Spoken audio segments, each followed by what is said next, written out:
All right, the holiday season is always a special time of the year. It is a time when lots of people travel to their villages and states, and also when busy people become careless and vulnerable to theft and other holiday crimes. We can never be too careful, too prepared, or too aware. Joining us to give us tips on how we can remain safe this season is Chief Security Officer of the American University of Nigeria here in Yola, Dr. Rawlins. Frederick. Good morning. Jambandu. Oh, today is Fulani. It's Fulani Day. It is. You're supposed to say jam. Oh, jam. We haven't teaching us food day today. It's part of the tips now. So, you all had some passionate discussions this morning. I like it. Yeah, thank you. I like it. And I'm sure we're going to have another passionate discussion when we talk about the holiday season. Oh, definitely. You know, this is December now, and before you know it, it's going to be that time of the Christmas and everything else, and all the Christmas presents, the shopping, the traveling, and so this is a time when you have to start going into the mind frame of being secure and think safety, not for just you, but for your family and friends. Exactly. So let's start by road users. Tips for road users. You know, so many Nigerians do travel by road. So let's start by road users now. Let's hear some tips. Well, some tips. First of all, if you have two kind of travels. If you're traveling, if you have your own car and you travel, or if you're traveling on commercial. If you're traveling by yourself in a car, of course you have to worry about being robbed on the streets. And you have to worry about people having these fake checkpoints and that you'll go through. Only 2 days ago, a friend of mine called me who was traveling to Kaduna, just got robbed at a fake checkpoint and lost everything. So the best thing to do is to make sure you don't travel with a lot of money. Leave the money in your bank and withdraw it when you get to your destination. Don't do like me and travel with a lot of jewelry. Keep it hidden. And if you take money with you, wrap it around your underwear and stuff like that. And so, because most of the times, if it's a lot of people getting robbed, they don't waste the time to do a thorough search. They will ask you to empty your pockets. And when you do empty your pockets, make sure you have at least 5,000 naira to give them. If you give them 1,000 naira or 500, they know you're doing something wrong. They know you're not going to travel with 500 naira in your pocket. So be smart and give them enough so that they can leave you alone. If you're traveling commercial, be aware of the person who's sitting beside you. Try to, watch and see who is coming. It could be someone who's going to rob you. It could be someone who's going to molest you. It could be someone who's setting you up. And you never know who these people are. So be aware. Because when you talk about giving them 500 and 1,000 naira, then you end up getting bitten at the end of the day. Yeah, well, you may get, to save yourself that stress. What about air give travel? them 5,000 and save you 50,000 that you have hidden around your waist. Okay. But what about a situation where someone says, freeze, take out your undies? What do you do? Your underwear? How do you do it? Well, no one usually tell you take off your underwear unless you're by yourself. If you have 10 people traveling in a commercial vehicle or you have 5 people in a car, a thief, a robber, they need to get through quickly. And so you will be, it's hard for them to tell you take off your clothes, take off your clothes. They may take off your shoes, take off your watch, maybe take off your jacket or your necklace. But usually they will not take, they don't have the time, because when you're robbing someone, it's got to be quick. All right, let's look at air travel and using of the ATM. ATM is a real big problem. A lot of it happens. I could guarantee you every night people get robbed here in Yola. I have sources that tells me that. They're too embarrassed to go and tell the police, for one, and secondly, they don't believe anything is going to be done, so they usually don't report it. But you got to be, listen, don't go to an ATM if it's at night and it's dark. Wait until the morning. It can wait. Don't go to the ATM if it's in a secluded area. Go to an ATM machine only where it's well lit, well traveled, and you know that there's security. If not, leave it alone. It could wait until the next day. Oh, okay. All right. We'll also quickly look at, home safety. I don't know. Well, home safety is a big one. When you leave your house and you travel, again, here's another thing that comes down to common sense. This is the oldest mistake people make leaving the key underneath the doormat or under a stone. You could imagine people still doing that to this day. Don't do it if you're one of those people.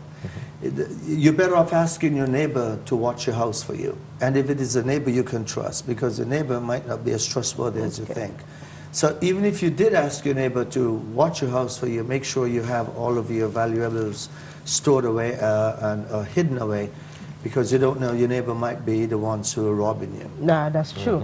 All right, we've been talking to the Chief Security Officer of the American University of Nigeria, Dr. Lionel Rawlins von Fredericks, on tips for the holiday and how you can remain safe. We're going to break now. When we return, Dr. Lionel Rawlins will still be here to give us more safety tips for the holiday. Stay with us.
Welcome back. If you've just joined us, you're watching Safiya Breakfast show, and we have here Dr. Lionel Rawlins von Frederick, who has been talking to us on how to remain safe during the holidays. Now, let's quickly talk about, crime / robberies and shopping. Well, crime, robberies, and shopping, you can group them together, because that's what happens when you go shopping. Crimes, a lot of carjackings, a lot of muggings. What we call mugging in the United States is actually when somebody put a gun to your head and say, give me your money, or give me your wallet. That happens quite a bit during the holiday season, because they know you have money. And also, if you travel, walking out of a shopping center with big bags, that's a good indication that you have something that they need. So don't walk with a lot of money. Be careful of where you go, and don't be displaying a lot of wealth and a lot of. But this is Christmas season, and people tend to go shopping every now and then, and they need they need a lot of things, to do during the season, so they need to shop. How can one go with a friend or with friends? Because you're safer in numbers. Or if you're by yourself, buy small, little at a time. Okay, that means you have to patronize the shop more than maybe 5-10 times. Instead of going up with 3 big bags and one says Louis Vuitton, just do it, one step at a time, small. All right, now let's talk about terrorism and kidnapping. Terrorism and kidnapping are not a good grouping, because we are still in a state of emergency, and we still have a curfew, and things are not so friendly as we may think. And there's still the threat of terror out there, and there's also the threat of kidnapping, because terrorists kidnap people for financial gains. And the ordinary guy out there may say, well, no one's going to kidnap me, they'll kidnap the Batures instead. Well, that's not so anymore. People will kidnap you. We know now they kidnap people who they feel is wealthy enough to pay some money. Now, somebody like you will be good for kidnapping, because hotel will pay to bring you back. All right, we cannot, celebrate without talking about health, conditions, health issues. How can one be safe don't eat too much during the festive period or other things? How can one be safe when it comes to our health? It's a good question. There's a lot of people who are sick around that time of year because of the changes of the weather, and the stress that comes along with it. And people, essentially, if you're around anyone who is coughing and sneezing a lot, just walk away. Because that was going to get you sick, and you do not want to get sick for the holidays. And if you are home and you're listening, if you're sick, do not go to work, because you're going to get everybody sick. Stay home. If you're around someone who's coughing and sneezing, and they take the hand and they sneeze in the hand and the cough. And later on you shake you. They shake the hand. Stay away from anyone who see coughing and sneezing if you want to be well for the holidays. And now that there are a lot of parties, I believe I need to stay away from Aaron for a while. All right, thank you very much, Doctor, for coming on the show this morning. Thank you. That was just Sanuda Aiki. All right, impressive. Sanuda Aiki. All right, that was the Chief Security Officer of the American University of Nigeria, Dr. Lionel Rawlins von Frederick, on tips for holiday and how you can remain safe. We're going to break now. When we return, we'll be talking sports. Stay with us.